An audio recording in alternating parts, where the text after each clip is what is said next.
Hello दोस्तों, स्वागत है आपका हमारे YouTube चैनल माई स्किल पर। आज हम इस वीडियो में देखेंगे कि CSS फाइल को इम्प्लीमेंट कैसे करते हैं HTML के अंदर, और हम ये देखेंगे कि एक एक्सटर्नल फाइल कैसे बनती है और इंटरनल हम कैसे लिख सकते हैं CSS को। दो तरीके होते हैं इसके, एक होता है एक्सटर्नल और एक होता है इंटरनल। एक्सटर्नल और इंटरनल में क्या डिफरेंस है ये हम देखेंगे, और इस वीडियो के अंदर हम देखेंगे कि CSS को हम लिंक कैसे करते हैं अपनी HTML फाइल से और क्या प्रोसीजर है इसका। तो पहले देखते हैं इसका एक एग्जांपल कि इंटरनल और एक्सटर्नल फाइल होती क्या है। तो आइए देखते हैं एग्जांपल। सो यहाँ पर देखिएगा हमारे सामने ये दो फाइल हैं, एक इंटरनल स्टाइल है और एक्सटर्नल फाइल है। जो ये इंटरनल फाइल है ये वाली, ये हमने इस HTML के अंदर ही लिखी हुई है। कहाँ पर लिखी हुई है ये देखिएगा, यहाँ पर स्टाइल, यहाँ पर HTML ओपन हुआ और यहाँ पर लास्ट में आकर के ये क्लोज हुआ, फिर हेड ओपन हुआ और हेड क्लोज हुआ, टाइटल ओपन और क्लोज हुआ। अब बॉडी स्टार्ट होने से पहले मैंने लिखा है यहाँ पर स्टाइल। अब जो भी हम CSS करेंगे, स्टाइलिंग करेंगे, वो यहाँ पर स्टैक के अंदर करेंगे, स्टाइल ओपन और स्टाइल क्लोज के बीच में। अब यहाँ पर जो भी हम स्टाइल करेंगे वो इस पूरे पेज के ऊपर अप्लाई होगी। तो ये तो हो गया इंटरनल। इंटरनल मीन्स हम इसी पेज के अंदर स्टाइल टैग लगा करके स्टाइलिंग कर रहे हैं। अब होता क्या है, जब आप काफ़ी बड़ी वेबसाइट बनाते हैं, कोई ज़्यादा पेजेस की है, जैसे कि 7 पेज, 10 पेज, 1 या 5 पेज, जितने भी ज़्यादा पेज हैं तो उनकी स्टाइलिंग करनी पड़ेगी। अब जब स्टाइलिंग करेंगे तो स्टाइल की जो लेंथ है वो भी बढ़ेगी। अब यहाँ पर बहुत ज़्यादा कोडिंग आएगी, बहुत ज़्यादा होती जाएगी, बहुत लंबी तक कोडी जाएगी, तो आपका ये पूरा पेज कॉम्प्लिकेटेड हो जाएगा। मतलब इसी के अंदर स्टाइल कर रहे हैं, इसी के अंदर टैग लगा रहे हैं, इसी के अंदर पैराग्राफ लिख रहे हैं, इसी के अंदर हर चीज़ हेडिंग लिख रहे हैं और स्टाइल भी इसी के अंदर हो रहा है। तो ये कॉम्प्लिकेटेड हो जाता है बड़ी वेबसाइट के लिए। छोटी मोटी वेबसाइट के लिए तो जैसे कि 2 पेज की, 1 पेज की, यहीं पर स्टाइल कर देते हैं। पर जब हम बड़ा प्रोजेक्ट बनाते हैं उसके लिए हम क्या करते हैं, एक अलग से एक्सटर्नल फाइल बनाते हैं CSS की, ताकि ये वाला पार्ट हमारा इसके अंदर डिस्टर्ब ना करें हम और कॉम्प्लिकेटेड ना बनाए इस पेज को। तो इस वाले पार्ट को लिखने के लिए, स्टाइल वाले जो सेक्शन है इसको लिखना, हम एक एक्सटर्नल फाइल बना लेते हैं यहाँ पर ये, और इसका नाम दे देते हैं हम कुछ भी और .css उसको लिख देते हैं। जो उसको सेव करेंगे जिस भी नाम से आप XYZ जो भी कुछ करेंगे आप, उसका .css फाइल से सेव करेंगे इसको। और फिर हम इस वाली फाइल को यहाँ पर लिंक कर देंगे हेड के अंदर। अब जो भी हम काम इसके अंदर करेंगे, जितना भी स्टाइलिंग करेंगे, वो ऑटोमेटिकली इस वाले पेज के ऊपर अप्लाई होता रहेगा। हमें इसकी यहाँ पर आईडी बनाएंगे हम इसके अंदर कोई जो भी, जैसे कि इसकी div क्लास हमने बनाई, इसकी आईडी div हो गई, तो इसको div को यहाँ टारगेट करेंगे और यहाँ पर स्टाइलिंग करेंगे। तो जो उसी आईडी के ऊपर, उसी क्लास के ऊपर स्टाइल आपका अप्लाई होगा। अब ये एक्सटर्नल फाइल हो गई। ये जो एक्सटर्नल फाइल हो गई, इसको इससे कनेक्ट कर दिया हमने, ताकि जो भी काम यहाँ पर हो रहा है वो इसके ऊपर अप्लाई हो जाएगा यहाँ पर। तो ये फ़ायदा है एक्सटर्नल फाइल का। अब ये जो फाइल है CSS की, अब ये पूरी वेबसाइट को कवर करेगी। जितना भी आपके वेबसाइट के अंदर डिज़ाइनिंग होगी, ये उससे कनेक्ट हो गई। तो जो भी आप यहाँ पर टारगेट करने के बाद में आईडी और क्लासेस को स्टाइलिंग करेंगे इसके अंदर, वो यहाँ पर इस वाले पेज के अंदर अप्लाई होती रहेगी। तो ये देखते हैं इसको एक्सटर्नल फाइल को बनाते कैसे हैं। तो हम पहले क्या करेंगे, एक फोल्डर बनाएंगे। सो यहाँ पर मैं अपने डेस्कटॉप पर आ चुका हूँ। यहाँ पर एक हम राइट क्लिक करके और एक न्यू फोल्डर बनाते हैं, और जिसका नाम रखेंगे हम वेब डिज़ाइनिंग। ओके, और मैं इसको ओपन करेंगे, और मैंने यहाँ पर ये फोल्डर बना लिया। कहाँ पर? डेस्कटॉप के ऊपर वेब डिज़ाइन नाम से ये एक फ़ोल्डर बन चुका है। यह भी एक खाली है, इसके अंदर अभी हम फाइलें बनाएंगे CSS की और HTML की। तो अब हम क्या करेंगे, अब हम यहाँ पर हमने अपना एडिटर खोला। एडिटर खोलने के बाद में अब हम उस फोल्डर को ओपन करेंगे जो अभी हमने डेस्कटॉप पर बनाया है। तो फाइल में जाएंगे और ओपन फोल्डर करेंगे यहाँ पर, और इसको कैंसिल कर देते हैं, और सॉरी, इसको हम ओपन करते हैं, ओपन फोल्डर या सेव, और हम इसको डेस्कटॉप पर जाएंगे और अपना फोल्डर सर्च करेंगे। ये वाला, ये रहा, ये हमने बनाया था अभी, इसको ओपन करेंगे। तो ये वाला ओपन फोल्डर हो गया। अब जो भी हम काम करेंगे इस फोल्डर के अंदर होगा, जितनी भी फाइलें सेव होंगी हमारी, जो भी हम डिज़ाइनिंग करेंगे, जो भी हम बनाएंगे, इसके अंदर होगा। अब हम पहले वही एक न्यू फाइल ले लेते हैं और इसको हम सेव कर लेते हैं। इसको सेव करते हैं हम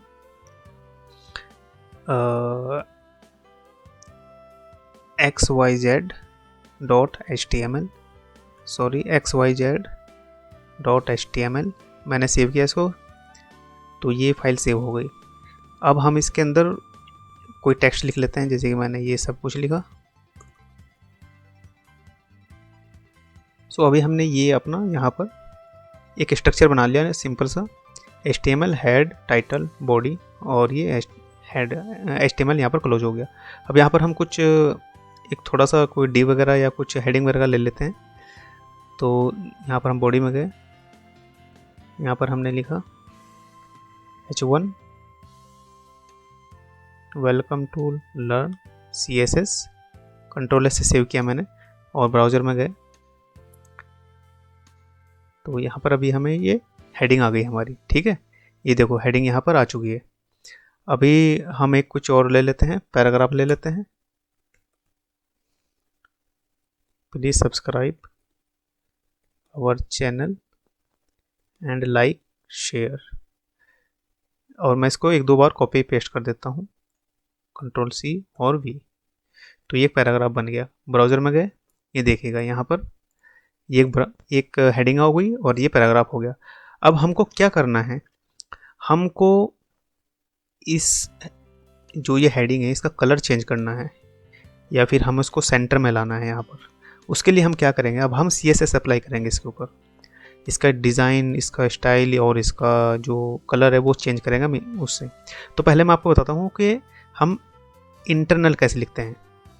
जैसे कि अभी हमें आपको छोटा सा पेज बनाना है, कोई छोटी सी वेबसाइट, तो हम बॉडी के अंदर यहाँ पर जहाँ पर बॉडी स्टार्ट हो रही है उसके जस्ट ऊपर हेड क्लोज हो रहा है और बॉडी ओपन हो रहा है, इसके ऊपर लिखेंगे यहाँ पर स्टाइल, और स्टाइल को क्लोज करेंगे।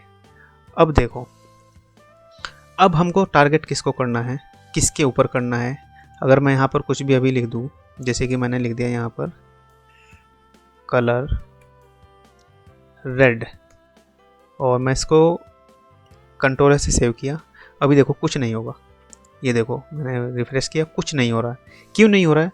क्योंकि CSS नहीं समझ पा रहा है कि आप रेड कलर किसका करना चाहते हैं। आपका इतना बड़ा पेज है, आपने हेडिंग भी लिखी है, पैराग्राफ भी लिखा है, और आप किसका करना चाहते हैं कलर, या H1 का करना चाहते हैं हेडिंग का या पे का, तो हम उसको बताना पड़ेगा। तो हम उसको टारगेट करेंगे, हम इसको स्टाइल को बताएंगे कि भाई जो हमारी H1 है, अब ब्रैकेट ओपन ऐसे करेंगे। अब जो भी हम लिखेंगे इस ब्रैकेट के अंदर लिखेंगे, ओके। ये लिखने का तरीका इसका ये होता है ऐसे, जो इसका जो सिंटैक्स है वो ऐसे होगा। अब ये समझ गया कि ये H1 है और H1 के अंदर कलर रेड कर दो।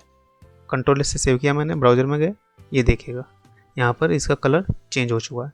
अब आप चाहते हैं कि इसको सेंटर में कर दो जी, तो CSS को बोलो यहाँ पर जाएंगे रेड के, इसके बाद टेक्स्ट अलाइंज प्रॉपर्टी आती है, जैसे कि टेक्स्ट अलाइंज, और इसको हमने कर दिया सेंटर, और हमने सेमीकोलन से क्लोज किया। कंट्रोल से सेव किया मैंने, ब्राउज़र में गए, ये देखिएगा यहाँ पर सेंटर में आ चुका है।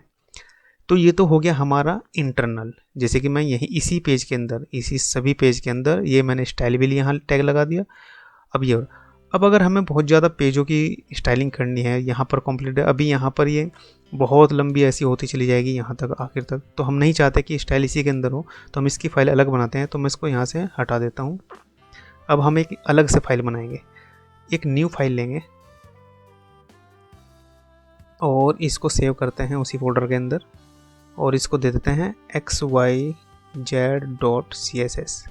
इसका ये लाजिम ज़रूरी देना है .css, अदरवाइज वो समझ नहीं पाएगा कि किस चीज़ की फ़ाइल है। तो मैंने सेव किया, अब ये CSS की फ़ाइल हो गई। अब मैं यहाँ पर वही चीज़ लिखता हूँ कि H1 की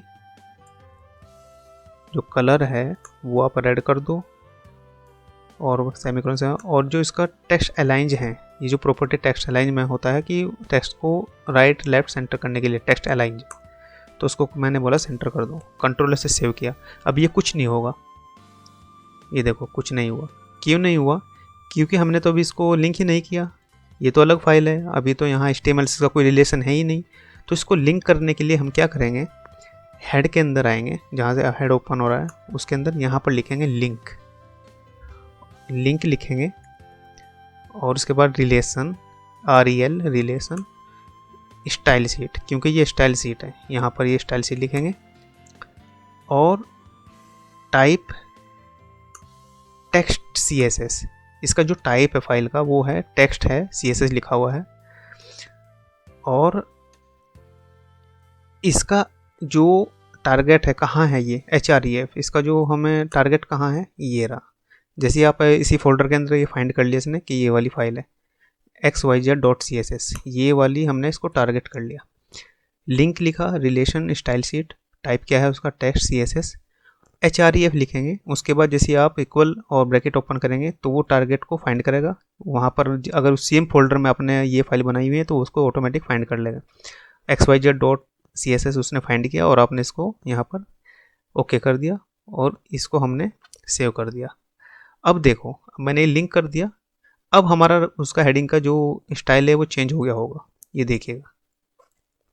ओके, अगर मैं यहाँ पर कोई गड़बड़ कर देता हूँ, मान लो मैंने कि कुछ और कर दिया, यहाँ पर Ctrl+S से सेव किया मैंने, तो देखो वहाँ पर कुछ हुआ ही नहीं। अभी मैं Ctrl सेव किया, ये देखिएगा सब कुछ भाग गया। क्यों? क्योंकि इसकी जितनी सारी कोडिंग ख़राब हो गई। वो कहते हैं कि आपने कुछ गड़बड़ कर दी यहाँ पर, या फिर XYZ की जगह ये कर दिया, कुछ भी कर दिया आपने गड़बड़, एग्जैक्ट वो फाइल नहीं लगाई जो CSS की फाइल है, तो ये एरर शो करेगा।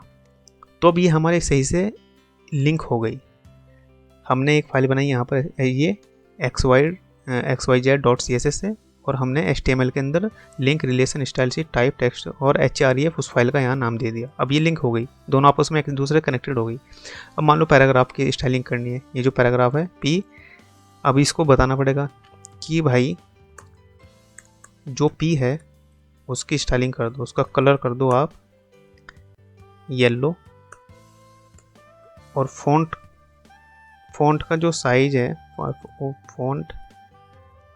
फ़ॉन्ट का जो साइज़ है वो कर दो आप 20 पिक्सल। Ctrl+S से सेव किया हमने, ब्राउज़र में गए और सेव किया। ये देखिएगा इसका जो कलर है थोड़ा कुछ और कर देते हैं, दिख नहीं रहा, ब्लू कर देते हैं या कोई और भी, ये कर देते हैं, ये कर देते हैं ब्राउन। Ctrl+S से सेव किया मैंने, ब्राउज़र में गए, ये देखिएगा टेक्स्ट का जो फ़ॉन्ट का साइज़ है वो भी बड़ा हो चुका है, और वेलकम टू ये भी हो। तो ऐसे करके हम फाइल को एक दूसरे से कनेक्ट कर सकते हैं। इंटरनल लिखना है तो बॉडी के ऊपर यहाँ पर स्टाइल लिखेंगे, अलग से फाइल बनानी है तो एक अलग से फाइल बनाने का उसका एक्सटेंशन .css देंगे, और फिर उसको यहाँ पर लिंक कर देंगे, और जो भी CSS के अंदर आप काम करेंगे यहाँ पर वो इस वाले ऊपर, यहाँ पर इस फाइल के ऊपर अप्लाई होता रहेगा। तो आई होप आपको ये समझ आया होगा कि हम एक्सटर्नल और इंटरनल फाइल कैसे बनाते हैं और लिंक कैसे करते हैं। अब आगे से जितनी भी वीडियो बनेगी वो हम स्टेप बाय हर एक प्रॉपर्टी देखेंगे CSS की शुरू से आखिर तक। Thank you so much. Thank you for watching this video. If you like this video, please subscribe and share. Thank you.